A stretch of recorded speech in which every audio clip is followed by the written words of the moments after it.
अस्सलाम वालेकुम। First year commerce. Last time मैंने जो आपको करवाया था 2006 क्वेश्चन नंबर 3 का पैटी कैश बुक, ठीक है ना। तो वो लेक्चर नंबर 9 था। अब मैं आपको, ये मेरा लेक्चर नंबर 10। तो अब आप ये देखें, ये आपके पास पैटी कैश बुक पूरी बनी हुई है सामने, जो आपकी भी रजिस्टर में बन जानी चाहिए अब तक। तो आप ये देखें सारे, आप ये देखें, पेमेंट को मैंने प्लस किया था, उसके बाद कन्वेंस को प्लस किया था, इंटरटेनमेंट का प्लस किया था, सारे कॉलम को मैंने वर्टिकल प्लस किया था। ये देख लीजिए आप, कन्वेंस का 162, 155, 495, 225, 420। उसके बाद पेमेंट में हमने 1457 आया था, फिर हमने BF CF किया था। ये आपको सबको थोड़ा सा रिमाइंड करवा रही हूँ कि मैंने कर चुकी थी, और मैंने ये कहा था कि अब नेक्स्ट क्लास में आपको इसकी एंट्रीज़ दूँगी। तो एंट्रीज़ के लिए अब आप देखिए एंट्रीज़ जी। अब आप ये देखें, पैटी कैश पहली एंट्री जो है आपकी इस रिक्वायर्ड में जो लिखा है 2006 में, पहली एंट्री है आपकी इस्टेब्लिशमेंट ऑफ द एंट्री, दूसरी है कि आपके एक्सपेंडिचर ऑफ पास करें, तीसरी है रिप्लेनिश की। तो वो एंट्रीज़ क्या होती हैं बेटा? सबसे पहले पहली एंट्री क्या होगी? फर्स्ट डेट की कॉलम में आप यहाँ पर स्टैंडर्ड फॉर्म में करेंगे, डेट, पर्टिकुलर्स, और ये है आपका पोस्ट रेफरेंस, ठीक है, और ये है डेबिट और ये है क्रेडिट। जिस तरह आप एंट्रीज पास करते हैं तो आप लिखेंगे फर्स्ट, क्योंकि पूरी ट्रांजेक्शन आपने जनवरी में की है तो फर्स्ट 2006 लिखा आपने। पैटी कैश फंड सबसे पहले जो आपने डेबिट में लिखा था कितना था? 1800 था। तो आप पैटी कैश फंड डेबिट करेंगे और कैश क्रेडिट करेंगे। कितने से? 1800 से, जो वेरी फर्स्ट डे आपके पास अमाउंट होता है, because in this time you are petty cashier. तो petty cash fund debit, cash credit, और इसकी नरेशन होगी, मैंने लिखा है ESTAB, ये है इस्टेब्लिशमेंट ऑफ पैटी कैश। ये आपके रिक्वायरमेंट में लिखा है कि इस्टेब्लिशमेंट की एंट्री पास करें, तो इस्टेब्लिशमेंट की एंट्री होगी patty cash fund debit, cash credit, amount वो जो वेरी फर्स्ट डे आपके पास होगा। सेकेंड एंट्री जो है वो है एक्सपेंडिचर की।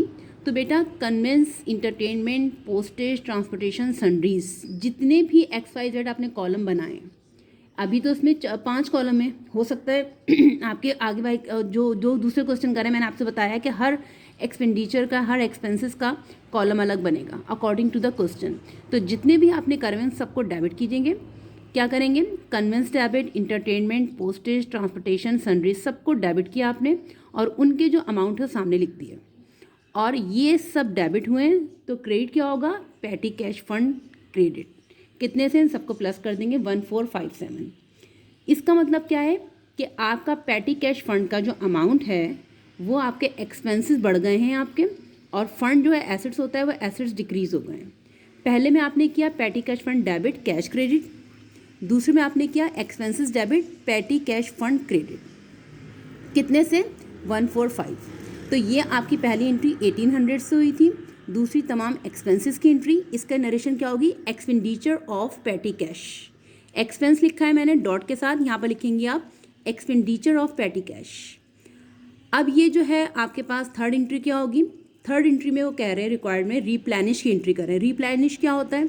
रिप्लेनिश का मतलब ये है कि आपने जो जनवरी के पैसे जो बचे थे ना, और आपने फर्स्ट फैब में ट्रांसफ़र किए हैं, उसको हम रिप्लेनिश कहते हैं। तो बेटा आपको मैंने बताया था, जिस तरह जनवरी ख़त्म होता है उसके बचे हुए पैसे 1 फरवरी, आप यहाँ क्या लिखेंगे? डेट 1 फरवरी 2006। दोनों में आपने 1 फरवरी लिखी, 1 जनवरी लिखी थी पहली में। एक्सपेंसेस में आपने 31 जनवरी लिखा था, यानी कि एंड ऑफ द मंथ, और ये स्टार्टिंग का मंथ था, ये एंड ऑफ द मंथ है। अब ये जो पैसे जो बचे हैं आपके, यानी 1800 आपको मिले थे और सिर्फ 1457 खर्चा हुआ है, तो आपका जो डिफरेंस है वो आया है 343। उसको हम कब करेंगे? फरवरी में ट्रांसफ़र करेंगे। तो यहाँ डेट आएगी 1 फरवरी 2006। इसकी क्या एंट्री होगी? इसकी एंट्री वही होगी patty cash fund debit, cash credit, पहले वाले की तरह सेम टाइटल होगा, लेकिन अमाउंट वो होगा जो आपका बचा हुआ है 343। और इसकी नरेशन क्या होगी? Replenish of petty cash. तो ये अब आपका 2006 का क्वेश्चन नंबर 3 कंप्लीट हो गया। ये आपकी पैटी कैश बुक के साथ ये एंट्रीज़ भी आ सकती हैं, अगर आए तो आपको इस तरह करनी है। 3 ही एंट्रीज आती हैं हमेशा, और 3 अमाउंट मैंने आपको बता दिए हैं।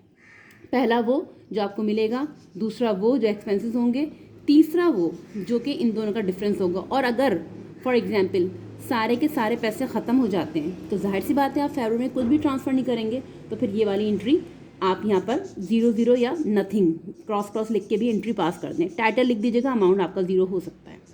ठीक है बेटा, अब आप मुझे सबके सब जितने भी स्टूडेंट्स मुझे फॉलो कर रहे हैं ये बताइए कि पैटी कैश बुक भी मैंने पढ़ा दी है आपको और एंट्रीज़ भी मैंने करवा दी हैं आपको। और अब ये बताइए कि आपको ये पैटी कैश बुक, क्योंकि बहुत ही आसान सी थी, मैं समझ रही हूँ आपको आ गया होगा, तो ये बताइए आपको समझ में आ गई है? पैटी कैश बुक जो बुक का पूछ रही हूँ, कैश बुक का तो रिप्लाई आ गया मुझे, पैटी कैश बुक का समझ में आ गया या कोई क्यूरी है? मुझे जल्द अज जल्द सब लोग रिप्लाई देके मुझे आ गया है तो बताइए, नहीं आया तो बताइए, कोई कन्फ्यूजन है तो बताया। ठीक है ना, थैंक यू।